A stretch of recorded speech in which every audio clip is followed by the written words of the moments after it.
Ви благодарам за присуството. Оваа пресконференција е закажана во врска со поднесувањето на предлог законот од страна на пратениците на Левица за утврдување на максимални цени за болничко лекување и за тестирање на пациенти со COVID-19 во приватните здравствени установи.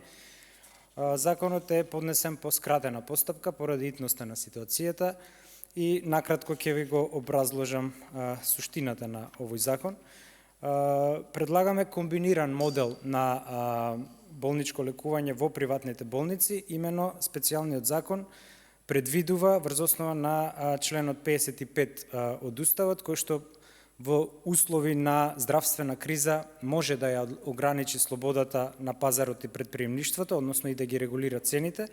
Предвидуваме минимум квота од 50 болнички кревети за хоспитализација на пациенти кои имаат реална потреба од болничка грижа во приватните здравствени установи, односно во приватните болници.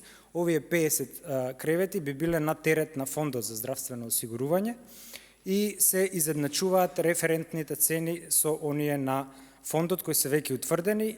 Самиот закон предвидува максимални цени според тарифа и тоа поделени се на 9 спецификации, имено 4 се за полесни случаи и се движат во зависност од тоа дали е до 5 или над 15 дена, цените се движат од 670 евра па се до 3440 евра во денарска противредност изразени во денари, додека за потешките случаи, тоа се оние кои се ставаат на респиратор, односно на механичка вентилација, во зависност од деновите, цените се движат од 1200 до околу 5000 евра и плюс една ставка има за хемофилтрација на крвта, која ја утврдуваме на 1000 евра. Значи, ова се државно пропишани тарифи, кои што приватните болници нема да смеат да ги менуваат.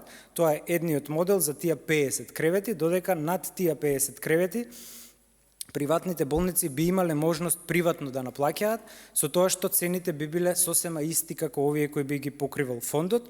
Има спецификација дека не смеат да примаат капар депозит и аванс и едно прецизирање дека доколку лекувањето заврши со смртен исход, наплатената сума пари за приватно лекување да се врати на најблиското семејство на починатиот.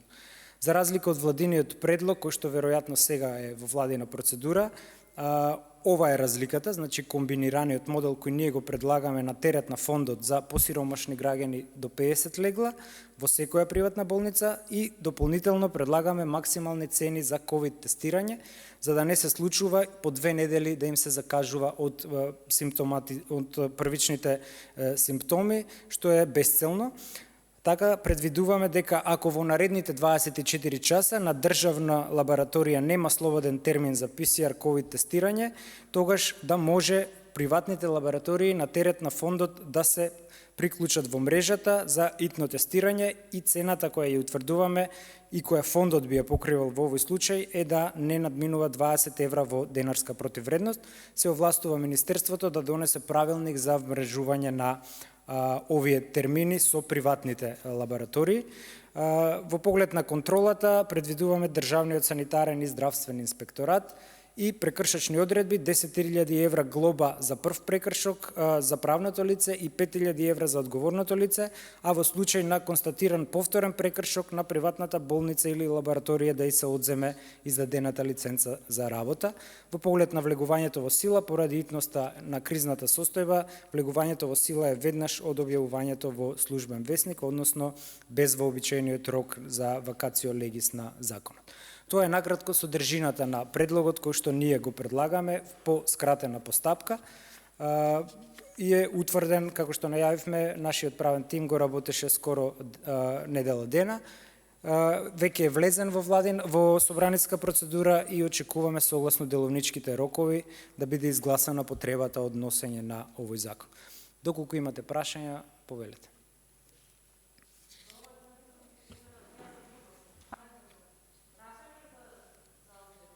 Дали сте разговарале со останатите политички партии, бидејќи предходната недела го најавивте овој закон, дали тие би поддржале?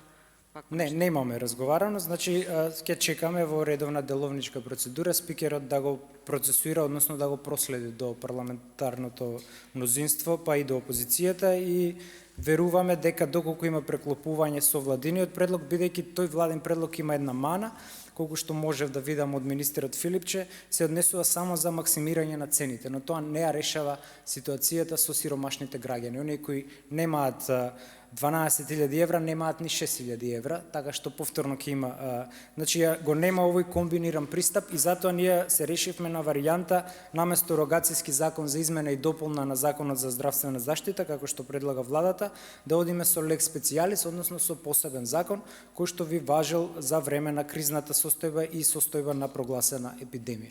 Значи немаме остварено консултации, останува тоа во наредниот период. Додека сме кај тема COVID-19, сакав да ве прашам, дали ќе се вакцинирате вие?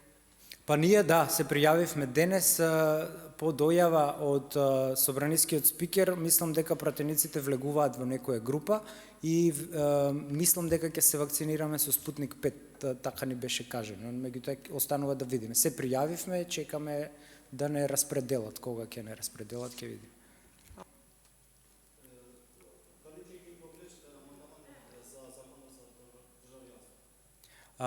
Грешна ви информацијата, значи амандмани за тој закон Левица нема поднесено, само ВМРО ДПМН има поднесено, колку што видов тие веројатно ќе ги повлечат, ние имаме поднесено за законот за лични карти.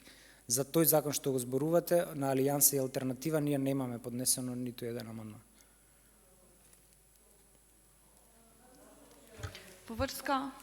Едно прашање во врска со петиот сет економски мерки.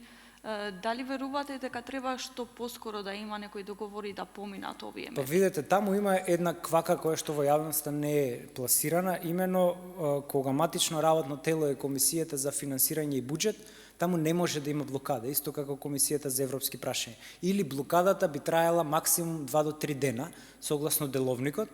Во ситуацијава поминаа веќе втора недела, не знаеме зошто не се дава таа нотификација од спикерот до председателот на комисијата, кој што вели, односно мора да му даде пас за да ја закаже седницата.